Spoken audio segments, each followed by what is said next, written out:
Sudan's paramilitary rapid support forces have executed at least 31 people, including children. That's according to the Sudan's Doctors Network. Video showed fighters moving a group of people to a site. They then shoot and kill them. It happened in the Salha area, southwest of Omdurman. That's near the capital, Khartoum. RSF fighters accused the victims of being linked to the army. The Doctors Network condemned the killings, calling them a war crime and a crime against humanity. The RSF and the army have been engaged in fighting for 2 years. Hiba Morgan joins us now from the Sudanese capital, Khartoum. So, Hiba, what more do we know about these pictures which were uploaded onto social media today?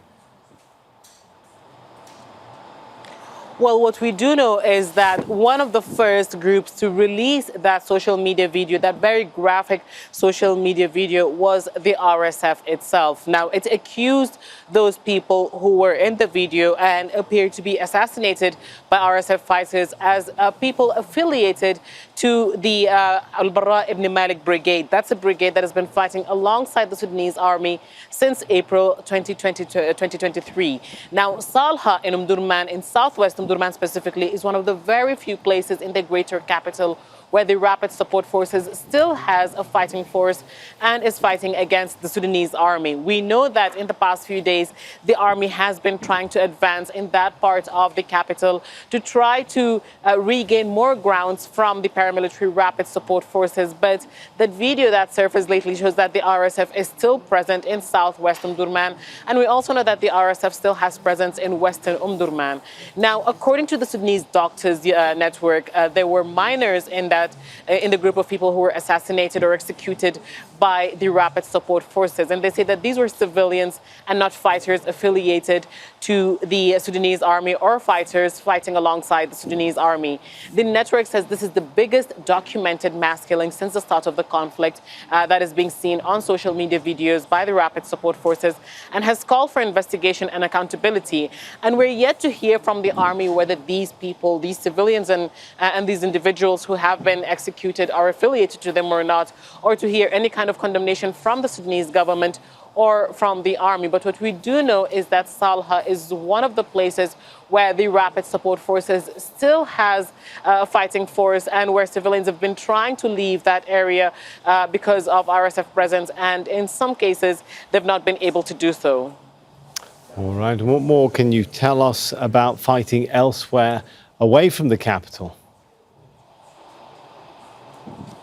Well, the Rapid Support Forces and the Sudanese army continue to fight each other elsewhere around the country. The Rapid Support Forces has stepped up its drone attacks against areas under the control of the Sudanese army, not necessarily military targets. Now, the RSF in the early hours of Sunday launched a drone strike on a power station in the city of Berber. That's in River Nile State in the northern part of the country. And it comes just 48 hours after another drone strike on a power station in Atbara, also in River Nile State, and on a displacement camp. Now, the head of the army, General Abdel Fattah al-Burhan, on Saturday said that these drone attacks by the Rapid Support Forces targeting civilian infrastructure will come to an end and that they will continue to fight the Rapid Support Forces. But River Nile State is not the only place where the RSF has been launching attacks. They've been launching artillery attacks on Al Fashir. That's the last remaining major army stronghold in the Darfur region and the capital of North Darfur. They've been trying to take control of Al Fashir for more than a year now and have failed to do so far.